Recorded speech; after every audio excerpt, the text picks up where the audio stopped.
कल रात मेरे एक दोस्त ने मुझे वीडियो भिजवाई। पहली वीडियो में एक कमजोर नहीफ बुजुर्ग दो पुलिस एहलकारों के सामने खड़ा था और वो बार बार पुलिस वालों से उलझ रहा था। इसके साथ दरमियानी उम्र की एक खातून थी, जबकि सामने 50-51 साल का एक शख्स खड़ा था और वो बार बार पुलिस एहलकारों को कह रहा था, आप इसे गिरफ्तार क्यों नहीं करते, आप इसका सामान क्यों नहीं निकालते। बुजुर्ग पुलिस वालों से तकरार कर रहा था और खातून कह रही थी, आप मुझे ऑर्डर दिखाएं। एएसआई इन्हें यकीन दिला रहा था, मेरे पास कोर्ट ऑर्डर है, आप अब घर के इस पोर्शन में नहीं रह सकते। बुजुर्ग पुलिस की बात मानने के लिए तैयार नहीं था। पुलिस एहलकार इन्हें समझा रहे थे, ब्रिगेडियर साहब, आप हमारे बुजुर्ग हैं, हमारे मोहतरम हैं, आप हमारे साथ कोऑपरेट करें, हमारे पास ऑर्डर है और हमने हर सूरत इसे पूरा करना है। ये तकरार बढ़ जाती है और आखिर में एएसआई कांस्टेबल को कहता है, गाड़ी मंगवाओ और इन तीनों को उठाकर थाने ले जाओ, और वीडियो खत्म हो जाती है। दूसरी वीडियो में 50-51 बरस का शख्स पुलिस वालों को कहता है, आप इन लोगों को गिरफ्तार क्यों नहीं करते।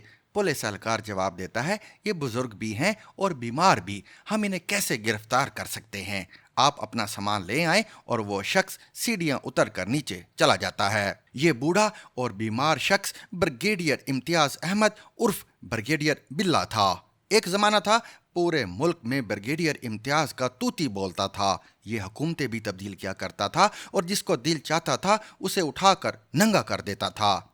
इसने कम्युनिस्ट लीडर नज़ीर अब्बासी तक को तशद्दुद करके हलाक कर दिया। इसकी शुरुआत पाक फौज की इंजीनियरिंग कोर से हुई। कुदरत ने इससे मक्कार नीली आंखें दी थी, लिहाजा साथी इसे बिल्ला और बागड़ बिल्ला कहते थे। ये इंजीनियरिंग कोर से इंटेलिजेंस में आया और फिर पीछे मुड़कर नहीं देखा। 1980 की दहाई में ये इंटरनल सिक्योरिटी का सरबराह बन गया और मियां नवाज शरीफ के साथ जुड़ गया और फिर उनकी आंखों का तारा बन गया। 1989 में बेनज़ीर भुट्टो की हुकूमत थी। ब्रिगेडियर इम्तियाज ने हुकूमत गिराने का मंसूबा बनाया। ये हुकूमत के खिलाफ अदम एतमाद लाने और मियां नवाज शरीफ को वजीर आज़म बनाने की कोशिश कर रहा था। इसने रावलपिंडी में पीपल्स पार्टी के एमएनएज तोड़ने की कोशिश शुरू कर दी। मसूद खान उस वक्त आईबी के डीजी थे। उन्हें भिनक पड़ गई और उन्होंने ब्रिगेडियर इम्तियाज और मेजर आमिर की पीपी के 2 एमएनएज के साथ ऑडियोस और वीडियोस रिकॉर्ड कर लीं। वजीर आजम के हाथ में सबूत आ गया, लिहाजा उसने आर्मी चीफ असलम बेग को बुलाकर पूछ लिया।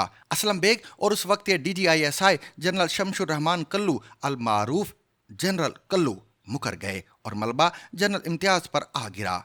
इसने मेजर आमिर को भी साथ लपेट लिया, जबकि मेजर आमिर इस साजिश में शामिल नहीं थे। ये उस वक्त इस्लामाबाद के सेक्टर कमांडर थे, मगर डीजी ने इन्हें इस मामले से अलग कर रखा था। ये सारा operation brigadier Imtiaz additional DG internal wing की हैसियत से देख रहा था। ये ऑपरेशन तारीख में मिड नाइट जैकल के नाम से मशहूर हुआ। बहरहाल किस्सा मुख्तसर, जनरल असलम बेग ने ब्रिगेडियर इम्तियाज और मेजर आमिर का कोर्ट मार्शल करके इन्हें मुलाजमत से फारिग कर दिया। मियां नवाज शरीफ वजीर आला पंजाब थे। उन्होंने ब्रिगेडियर इम्तियाज को बर्खास्तगी के बावजूद पंजाब में एडिशनल चीफ सेक्रेटरी लगा दिया। ये 1990 में इलेक्शन जीतकर पहली बार वजीर आजम बने तो उन्होंने ब्रिगेडियर बिल्ला को डीजीआईबी लगा दिया और यहाँ से ब्रिगेडियर बिल्ला को एक बार फिर उरूज मिला। ये 1993 तक डीजीआईबी रहा। मैं उन दिनों ताज़ा इस्लामाबाद आया था। मैंने अपनी आंखों से इस शख्स का क्रोफर और जलाल देखा। बड़े बड़े नामी ग्रामी वुज़रा इसके दफ्तर के बाहर बैठे रहते थे। इक़्तिदार और ताकत की गंगा इसकी मेज़ के नीचे बहती थी और ये खुद भी इसमें गुसल करता था और अपने दोस्त अहबाब को भी डुबकियां लगवाता था।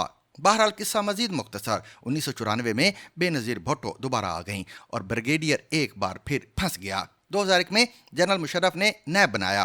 ब्रिगेडियर बिल्ला भी इसकी जद में आ गया। उस जमाने में इस्लामाबाद में इसकी 24 प्रॉपर्टीज दरियाफ्त हुई। ज़मीनें, जेवरात, बैंक अकाउंट्स और बेनामी जायदादें इनके अलावा थी। नैब ने अदालत में करप्शन साबित कर दी और यूं इसे 8 साल कैद हो गई। ये 2008 में अडियाला जेल से रिहा हुआ और 2010 में इसे एक बार फिर चेयरमैन ओजीडीसी अदनान ख्वाजा के साथ गिरफ्तार कर लिया गया, मगर ये उस वक्त तक कैंसर का मरीज बन चुका था। इसकी हालत भी ठीक नहीं थी, लिहाजा अदालत ने इसे रिहा कर दिया और ये इसके बाद गोशाए गुमनामी में चला गया। मैं भी इसे भूल गया, लेकिन फिर अचानक इतवार की रात इसकी वीडियो सामने आई और मैं किस्मत के रंग देखकर दंग रह गया। ब्रिगेडियर इम्तियाज की ताज़ा तरीन कहानी ये है, ये अपनी जिस औलाद के लिए लूट खसूट करता रहा, इसने जिन बच्चों के लिए कराची के क्लीन अप ऑपरेशन में हराम का माल इकट्ठा किया था, वो इसके बुढ़ापे में इसकी जान के दुश्मन हो गए। बड़े बेटे ने चुपके से इसकी सारी प्रॉपर्टी औने पौने बेची और रकम लेकर बाहर भाग गया। ये दूसरे बेटे के साथ रहने पर मजबूर हो गया। दूसरा बेटा पहले बेटे से ज्यादा जालिम था। उसकी ज्यादतियां उसकी मां बर्दाश्त ना कर सकी और वो बेचारी इंतकाल कर गई। इम्तियाज बिल्ला बीवी की वफात के बाद अकेला हो गया। बेटे ने इसे घर में कैद कर दिया। ये 1.5 साल घर में कैद रहा।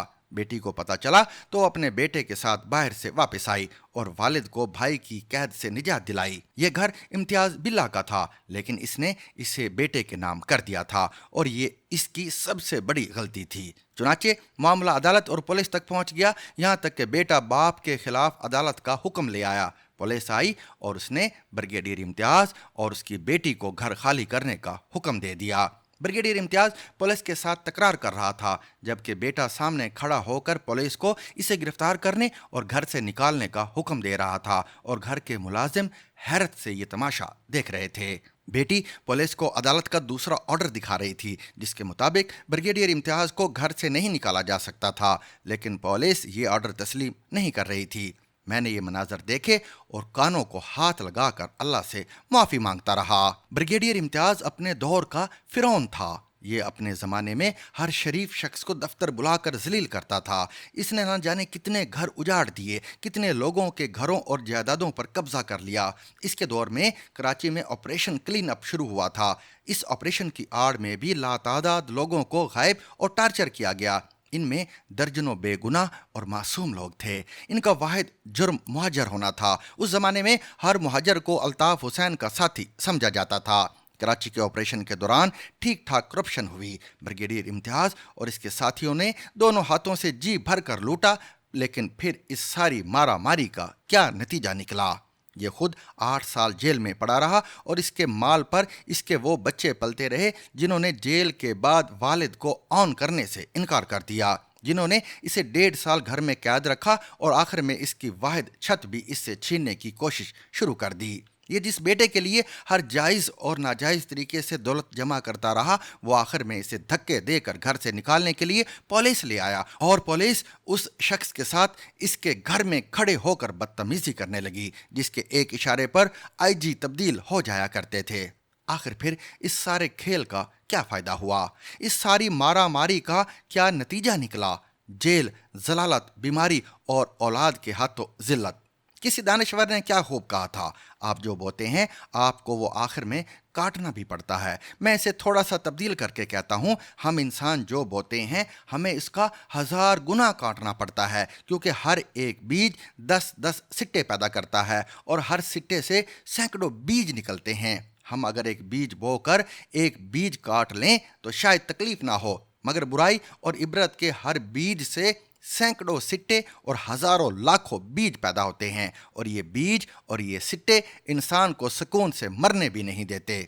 हम इंसानों को हर वक्त अल्लाह से डरना चाहिए और साथ उससे दुआ करनी चाहिए, या परवरदिगार आप हमसे सब कुछ ले लो लेकिन हमें औलाद अच्छी इनायत कर दो, क्योंकि यही वो असासा है जो आखिर तक इंसान के साथ चलता है। अगर औलाद नालायक और जालिम निकल आए तो फिर इंसान रोज़ मरता और रोज़ दफन होता है, फिर ज़िंदगी जहन्नुम से बदतर हो जाती है।